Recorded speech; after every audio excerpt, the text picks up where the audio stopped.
মদিনার উহুদ পাহাড় 8.5 কিলোমিটার লম্বা, এত বড় পাহাড়, এত দূরত্ব, এত উঁচা যে মসজিদে নববীর এখান থেকে বারান্দা থেকে সেহান থেকে দাঁড়াইলে কি দেখা যায়? উহুদ পাহাড় দেখা যায় প্রায় 4 কিলো 4.5 কিলো দূরে, কিন্তু এখান থেকে স্পষ্ট পাহাড় দেখা যায়, এতটা উঁচা। তাহলে এত উঁচু এত লম্বা পাহাড় স্বর্ণ বানিয়ে দিলে আল্লাহ নবী সাল্লাল্লাহু আলাইহি ওয়াসাল্লাম বলেন সে আরো একটা চাই। এরপরে নবী বলেন, শোনো বনি আদম, হায়, এই সাহাবীকে ডাক দিয়া বলছে, উবাই ইকরা আলাইয়া কোরআন শরীফ পড়ো, শোনাও। তিনি বলেন, আমি শোনাবো আপনাকে?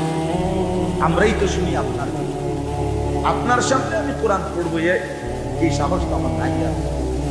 আল্লাহ নবী সাল্লাল্লাহু আলাইহি ওয়াসাল্লাম